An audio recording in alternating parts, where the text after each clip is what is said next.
Bhagavad Gita, Chapter 3, Karma Yoga. Arjuna said, "O Janardana, O Keshava, why do you want to engage me in this ghastly warfare if you think that intelligence is better than fruitive work? My intelligence is bewildered by your equivocal instructions. Therefore, please tell me decisively which of the two is more beneficial for me."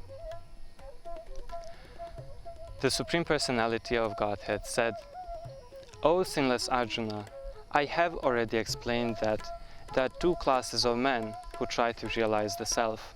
Some are inclined to understand it by empirical, philosophical speculation, and others by devotional service. Not by merely abstaining from work can one achieve freedom from reaction, nor by renunciation alone can one attain perfection. Everyone is forced to act helplessly according to the qualities he has acquired from the three modes of material nature. Therefore, no one can refrain from doing something, not even for a moment. One who restrains the senses of action but whose mind dwells on sense objects certainly deludes himself and is called a pretender. On the other hand, if a sincere person tries to control the active senses by the mind and begins karma yoga in Krishna consciousness without attachment, he is by far superior. Perform your prescribed duty, for doing so is better than not working. One cannot even maintain one's physical body without work. Work done as sacrifice for Vishnu has to be performed. Otherwise, work causes bondage in this material world. Therefore, O son of Kunti, perform your prescribed duties for his satisfaction, and in that way you will remain free from bondage." In the beginning of creation, the Lord of all creatures sent forth generations of men and demigods and blessed them by saying, "Be thou happy by this yagya, sacrifice, because its performance will bestow upon you everything desirable for living happily in this world and achieving liberation." The demigods, being pleased by sacrifices, will also please you, and thus, by cooperation between man and demigods, prosperity will reign for all. In charge of the various necessities of life, the demigods, being satisfied by performance of yagya, sacrifice, will supply all necessities to you. But he who enjoys such gifts without offering them to the demigods in return is certainly a thief. The devotees of the Lord are released from all kinds of sins because they eat food which is offered first for sacrifice. Others who prepare food for personal sense enjoyment verily eat only sin. All living bodies subsist on food grains, which are produced from rains. Rains are produced by performance of yagya, sacrifice, and yagya is born of prescribed duties. Regulated activities are prescribed in the Vedas, and the Vedas are directly manifested from the Supreme Personality of Godhead. Consequently, the all-pervading transcendence is situated in the acts of sacrifice. My dear Arjuna, one who does not follow in human life the cycle of sacrifice,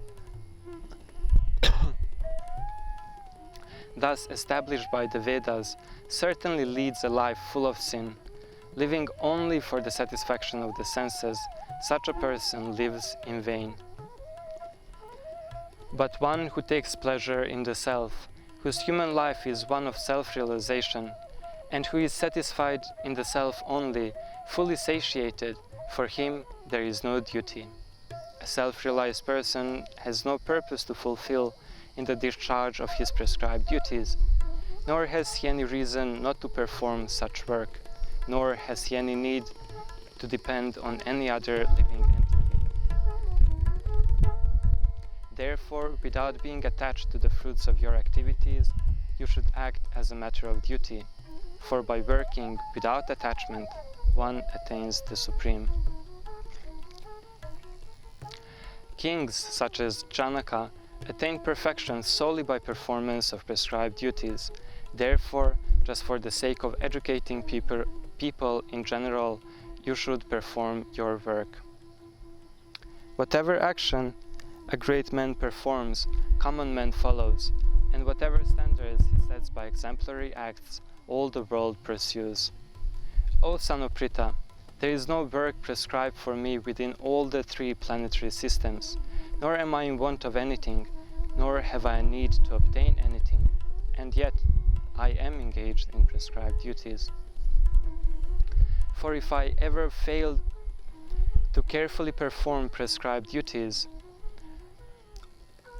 O Partha, certainly all men would follow my path.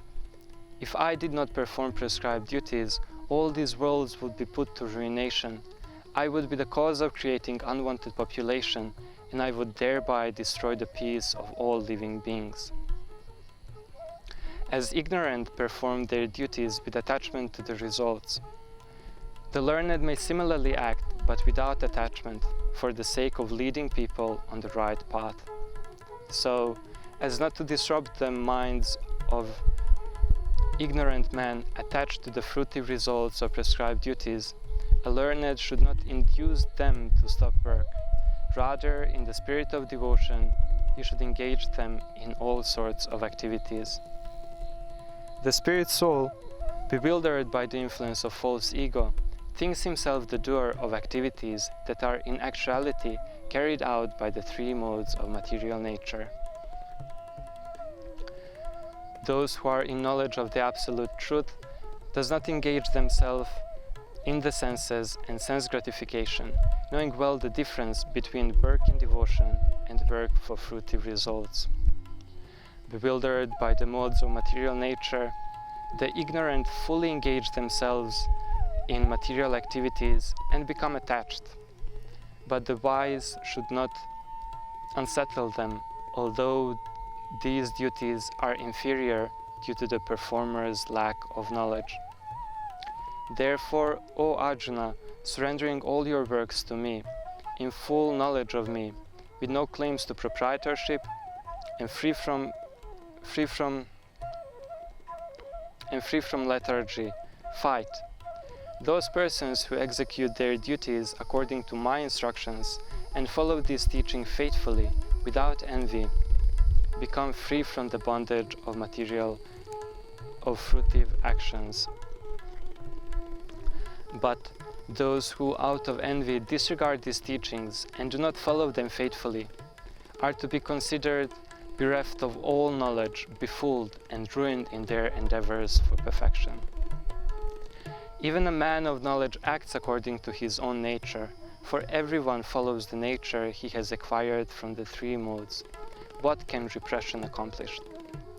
There are principles to regulate attachment and aversion pertaining to the senses and their objects. One should not come under the control of such attachment and aversion, because they are stumbling blocks on the path of self-realization.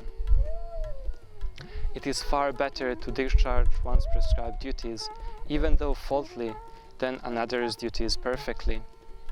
Destruction in the course of performing one's own duty is better than engaging in another's duties, for to follow another's path is dangerous. Arjuna said, O descendant of Vrishni, by what is one impelled to sinful acts, even unwillingly, as if engaged by force? The Supreme Personality of Godhead said, It is lust only, Arjuna, which is born of contact with the material mode of passion and later transformed into wrath, and which is the all-devouring sinful enemy of this world. As fire is covered by smoke, as mirror is covered by dust, or as the embryo is covered by the womb, the living entity is similarly covered by different degrees of lust.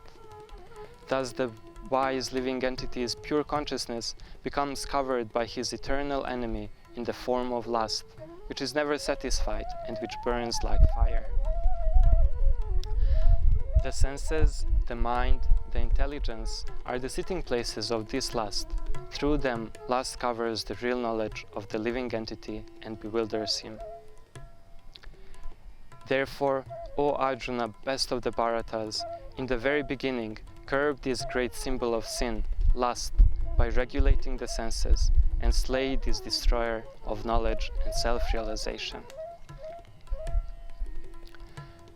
The senses are superior to dull matter.